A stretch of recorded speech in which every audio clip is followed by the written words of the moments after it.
Everyone, welcome to science hub. This is Roli Verma. So आज के इस वीडियो में हम डिस्कस करने वाले हैं क्लास 12 बायोलॉजी जेनेटिक्स का एक बहुत important topic, molecular basis of inheritance chapter के काफ़ी सारे टॉपिक्स मैंने ऑलरेडी डिस्कस करे हैं अपने चैनल पे।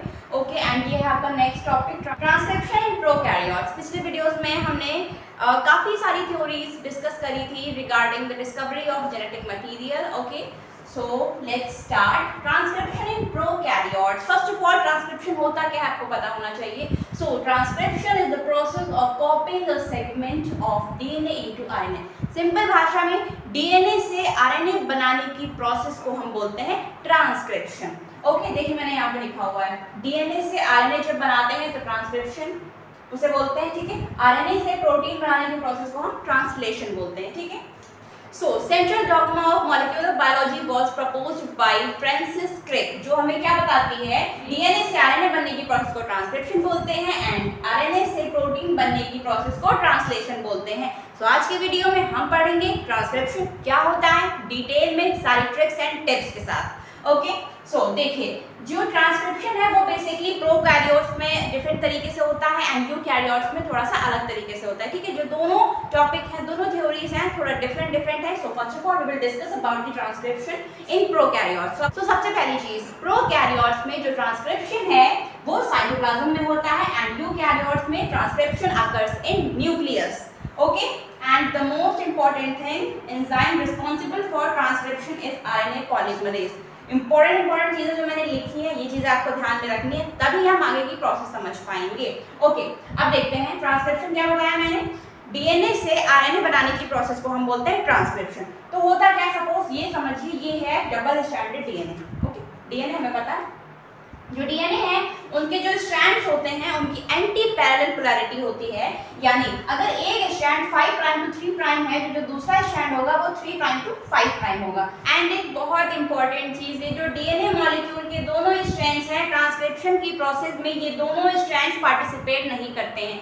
DNA मॉलिक्यूल का कोई एक ही स्ट्रैंड इन्वॉल्व होता है RNA फॉर्म करने के लिए, यानी या तो ये स्ट्रैंड RNA फॉर्म करेगा या तो ये फॉर्म करेगा। तो आपके मन में एक सवाल होगा कि वाई, ऐसा क्यों होता है, DNA का एक ही स्ट्रैंड, ठीक है, RNA का फॉर्मेशन क्यों करता है। तो यहाँ से मैं आपको समझाती हूँ। देखिए जो एंजाइम है RNA पॉलीमरेज वो क्या करता है, ट्रांसक्रिप्शन करता है। तो RNA पॉलीमरेज आया, इसने क्या किया, न्यूक्लियोटाइड्स के कॉम्प्लीमेंट्री बेसिस ऐड करने शुरू कर दिए। तो अब यहाँ से देखिए पहली चीज आपको पता होगा कि जो RNA होता है उसमें थायमीन की जगह यूरेसिल होता है।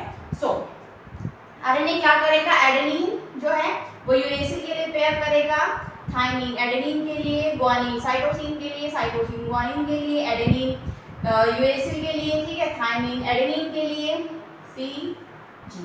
क्लियर हो गया, ये पहले स्ट्रैंड पे RNA फॉर्म हो गया, ठीक है। इसी तरीके से दूसरे स्ट्रैंड पे RNA पॉलीमरेज आएगा, ठीक है, कॉम्प्लीमेंट्री बेसिस ऐड करना शुरू कर देगा, ठीक है।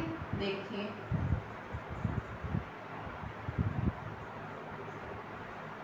अब क्या हुआ, आप यहाँ से देख सकते हैं, यहाँ पे ये जो आपका पहला स्ट्रैंड है, ये दूसरा स्ट्रैंड है, ये आपका फर्स्ट mRNA बना, ठीक है, ये आपका सेकेंड mRNA। देखिए ये आपका पहला स्ट्रैंड था जिसपे आपका एक mRNA बन गया यानी फर्स्ट mRNA, ये आपका दूसरा स्ट्रैंड था जिसपे एक सेकेंड mRNA फॉर्म हो गया। अब एक बहुत इंपॉर्टेंट चीज ध्यान से देखिएगा, ये जो बेसिस हैं आप देख सकते हैं, जो mRNA फॉर्म हुआ है उनके जो ये पेयर बेसिस हैं ये आप देख सकते हैं कि एक दूसरे के कॉम्प्लीमेंट हैं, एडेनिन यूरेसिल साइटोसिन ग्वानिन। सो होगा क्या, ये दोनों स्ट्रैंड्स एक दूसरे से चिपक जाएंगे और एक डबल स्ट्रैंडेड mRNA का फॉर्मेशन करेगा। But central dogma of molecular biology क्या कहती है कि DNA से RNA बनेगा, RNA से प्रोटीन बनेगा, बट यहाँ पे तो डबल स्ट्रैंडेड mRNA बन रहा है, जो कि central dogma of molecular biology के अगेंस्ट है। हमें सिंगल mRNA चाहिए, single strand, and according to central dogma of molecular biology ये चीज गलत है। आपकी जो सेंट्रल डॉगमा ऑफ मॉलिक्यूलर बायोलॉजी है वो इनकम्प्लीट रह जाएगी। अगर डबल स्ट्रैंडेड mRNA का फॉर्मेशन होगा तो प्रोटीन कैसे बनेगी। ओके, सो ये एक रीजन है। इसी वजह से जो DNA है, DNA का कोई एक ही स्ट्रैंड पार्टिसिपेट करता है RNA की फॉर्मेशन के लिए। ओके, ये तो हो गया एक पहला रीजन। अब दूसरे रीजन की अगर हम बात करें तो अगर दो mRNA फॉर्म होंगे तो दो डिफरेंट टाइप के प्रोटीन्स बनेंगे जो कि जेनेटिक इंफॉर्मेशन ट्रांसफर मशीनरी के अगेंस्ट है।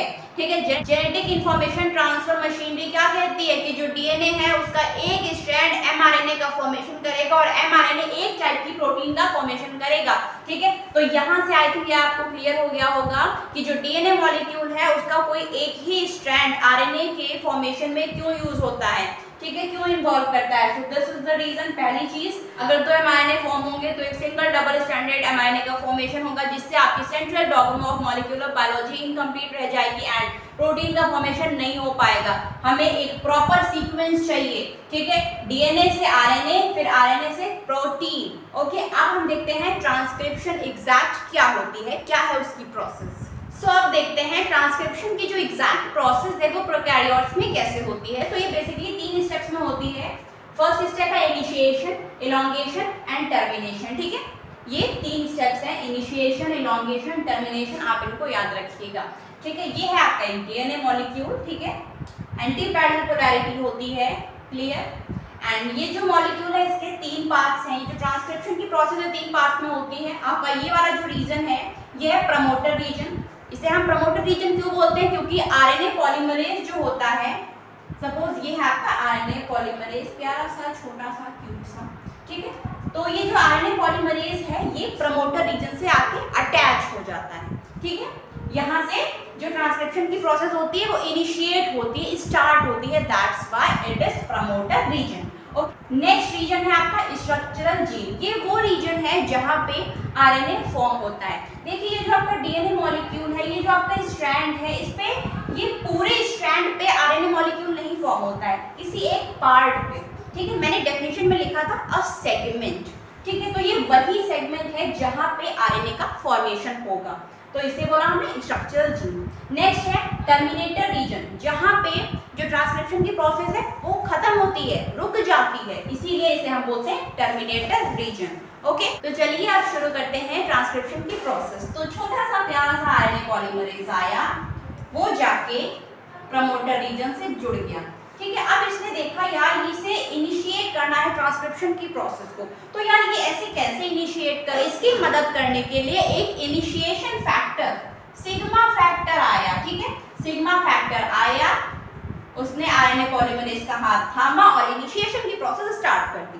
क्लियर। ठीक है, क्या बताया मैंने, प्रमोटर रीजन में ठीक है आरएनए पॉलीमरेज अटैच हुआ।